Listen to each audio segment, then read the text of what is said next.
Good morning, students. Today we are going to start with the remaining portion of the S block elements. So we was left over with the plaster of Paris. Let's look the plaster of Paris. Now whenever we are saying a plaster of Paris, it means that you are talking about the calcium sulfate. And looking its formula, it is CaSO4 dot half H2O. Now it means what? The first thing comes preparation. Now when we talk about the preparation, it is prepared by heating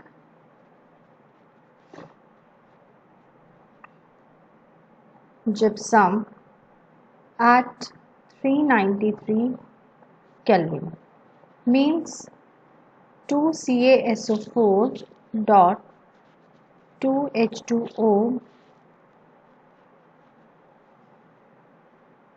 393 Kelvin. It is going to give you a CaSO4 2 dot H2O plus 3H2O. It means what? That every one molecule of water is having the two molecules of the calcium and two molecules of the sulfate ions.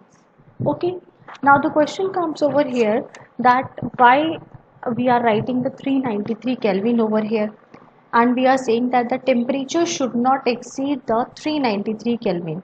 So the question is what? That why temperature should not exceed 393 Kelvin.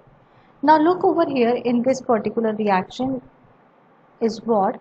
That when we are saying that it is heating at the 393 Kelvin, at that time what is happening? The three molecules of the water are coming out and it is having the one molecule of the water remaining with. If you are going to heat it above the 393 Kelvin, then what is going to happen? Then the whole of water is going to lost. Now when whole of the water is going to lost, then it's we say therefore you are remain with the anhydrous salt. This anhydrous salt is called as the burnt plaster. आप इसको burnt plaster कहोगे. Okay, why? Because it is not going to have the single drop of the water too. Now it is what? Appearance. It is the white powder. Appearance of I am talking about the plaster of Paris. Okay. Now on mixing it with the water, it forms a mass which sets within a 5 to 15 minutes. Clear? This particular setting of the plaster of Paris on mixing with the water is called setting of the plaster of Paris. Now this setting of POP is due to hydration of POP into gypsum. Means that your CaSO4 2H2O, इसके अंदर you have added the water. When you are adding a water in it, it is going to give you a 2CaSO4 2H2O. It is called as the gypsum. Okay. Now always remember, whenever there will be the setting of the POP, then there will be the slight increase in the volume. This slight increase in the volume further helps the plaster of Paris to take the shape of any mold. Means आप उसे किसी भी shape के अंदर you can convert it. Now what are the uses? It is used for making the pottery, for the ceramics. It is used for making the statues, models, and building up of the industries. Besides this, in the medical, it is used in the surgical bandages, and in the dentistry too. Okay, with this we finishes our S block elements. Now in the S block elements there is a very small portion that is your of the cement. Just listen it very carefully. It's may only the terminology which are important for us. I am going to talk about that only. This cement is what? It was first discovered introduced in the England, and initially it was used to called as the Portland cement. Why we used to call it as the Portland cement? Because where it was introduced, that was the Portland place. Therefore, it is called as the Portland cement. It introduced in India in the year 1940. Now, raw materials used for manufacturing for this cement are what? Limestone and clay. When this clay and lime they are made to put together, on heating they fuse together and react with each other. When they react with each other, it is called as the cement clinker. Okay, उसे हम cement clinker कहते हैं. This particular cement clinker is mixed with 2 to 3% by weight of gypsum, and when then it is mixed with the gypsum, it is called as the cement. Usko we called as the cement. Clear? Now, the next important thing which you should remember is what? When setting of the cement. Setting of the cement का मतलब क्या हो गया कि cement के अंदर what we are going to do? We are going to add the water. Now, in this cement, when you are going to add the water, that particular reaction is highly exothermic. Clear? And on reacting the cement on reacting with the water, it forms a gelatinous mass which slowly sets into a hard mass, and which we basically use in the construction work. Now, if we want to slow down the process of setting of the cement, then what we do? We add a gypsum in it. Basically यूँ समझो कि gypsum क्या करेगा? It will slow down the process of setting up of the cement. Okay, with this we completely finish our S block elements. Now let's start with the few NCERT questions.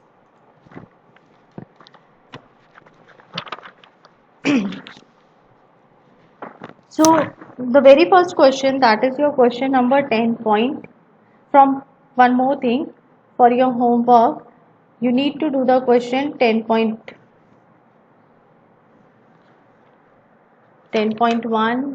10.2, 10.3, 10.4 and 10.6. ये questions आपको homework में करने हैं. Now let's start with the question number 10.5. The question number 10.5 says, explain why is sodium less reactive than potassium. Why is the sodium is less reactive than the potassium? Now listen very carefully. When we talk about the alkali metals, in the case of the alkali metals, we say that on moving top to bottom, your atomic size increases. When atomic size is increasing, your effective nuclear charge decreases, due to which, because of which,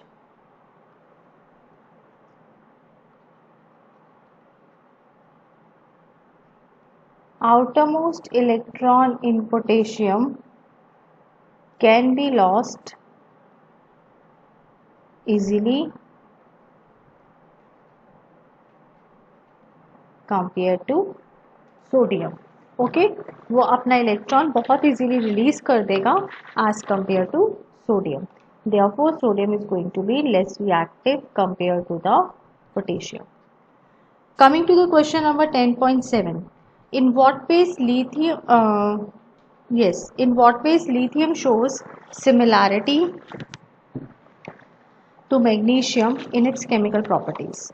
Now, this question can be asked in the less marks also, or can be asked in the more marks also. So I am just discussing over here according to the more marks.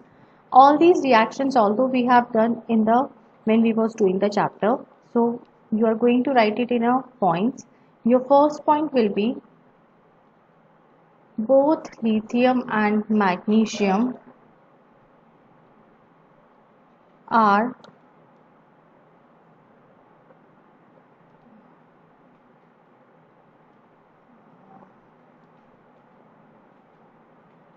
magnesium reacts slowly with cold water. The second point, oxides of both lithium and magnesium are much less soluble in water, and their hydroxides decompose at high temperature. So it will be what? 2LiOH, heat, Li2O plus H2O.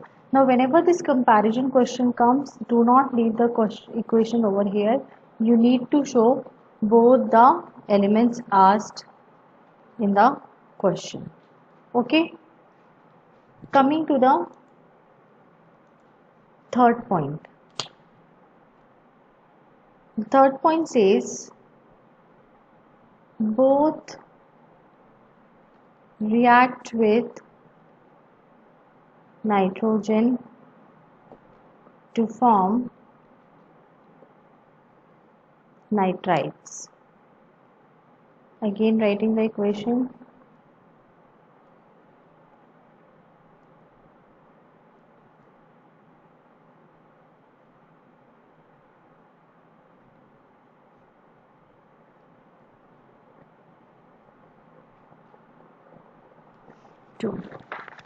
Okay.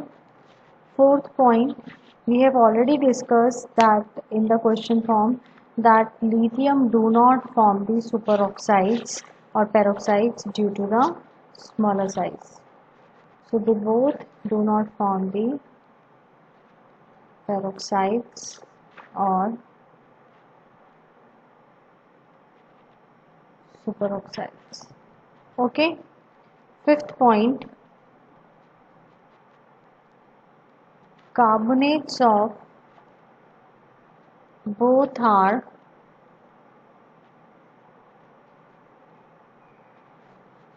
covalent in nature and also get decompose on heating. So it is what? Li2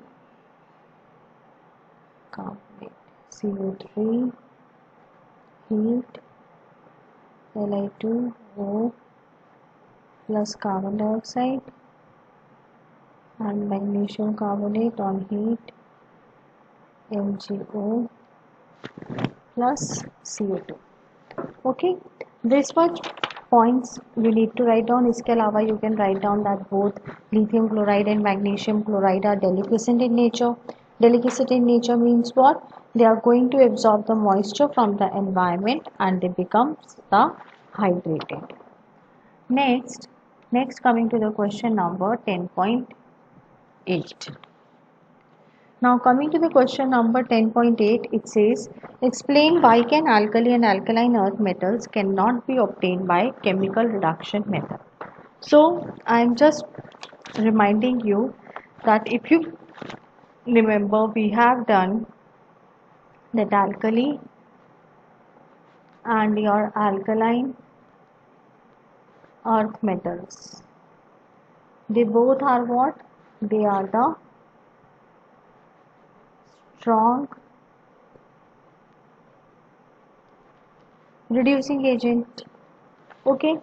Now, in order to reduce oxides of these metals, you require the more stronger reducing agent, which is not available. Therefore, you cannot reduce alkali and alkaline earth metals by the chemical reduction. Clear? Next, coming to the question number 10.9, this also we have done. Question says, why are potassium and cesium rather than lithium used in photoelectric cells? So we say that we know that the cesium and potassium are used in photoelectric cells and why the lithium is not used. So writing the answer, lithium being smaller in size have higher ionization energy or require a high energy to lose electron. Okay, but cesium and potassium have low ionization energy. Therefore, they are used in the photoelectric cells. Clear? Coming to the question number 10.11, 10.11 or 10.10, sorry, 10.10. When an alkali metal dissolves in liquid ammonia, the solution can acquire different colors. Explain the reason. Up so now, whenever you are going to dissolve the alkali metal in the liquid ammonia, it results in the formation of deep blue color. Okay, so what will be its equation? 3m plus NH3x plus electron NH3y. Now what is going to happen? This ammoniated electron, it absorbs the energy which is corresponding to the red region of the visible light. Therefore, the transmitted light will be blue in color. But when it reaches towards the higher concentration, जैसे जैसे उसकी concentration बढ़ती जाएगी, what is going to happen? There will be the formation of the clusters of the metal ions, due to which it will get changed into the bronze coloration. Okay, and having a metallic luster. Clear? Coming to the last question for the today, your 10.11. It says beryllium and magnesium do not give color to flame, whereas other alkaline earth metals do so. Why? अब सुनो ये वाला question. Just listen to me very carefully and write down in your own words. Whenever you are going to heat the alkaline earth metals, what we need to do? You are going to heat the alkaline earth metals. So what happens? Your valence electrons, they get excited. When they get excited, they move to the higher energy level. अब इस higher energy level से वो दोबारा कहाँ आएंगे? They will come back to the lower energy level. When they are coming back to the lower energy level, they are radiating the energy which is belonging to the visible region, due to which we observe the color on heating. But in the case of the beryllium and magnesium, इन दोनों की case में क्या होता है, that due to their small size they are strongly bonded. Now, to energy required to emit electron is very high. उसके electron को excited state में लाने के लिए we require the very high energy, due to which what is happening, that it reverses and high energy. Now when again they will come back to their original position, the energy released does not fall in the visible region. Therefore, they do not emit any light or any coloration to the flame. I am just repeating it again. Beryllium or magnesium ka they are the small size. Due to the small size, they are strongly bonded, and due to the strongly bond, what is going to happen? The energy required to emit the electron is very high. Now due to this very high energy, what will happen कि जब ये अपने higher energy level से lower energy level में आते हैं, तो जो इनकी energy है, energy released, it do not gets or it do not fall in the visible region. Therefore, we are not able to look the flame coloration of beryllium and magnesium. So for today, you need to just maintain the question answers up to 10.11, and as a homework you are having 10.1, 10.2, 10.3 and 10.6. Okay students, for today, good day all of you.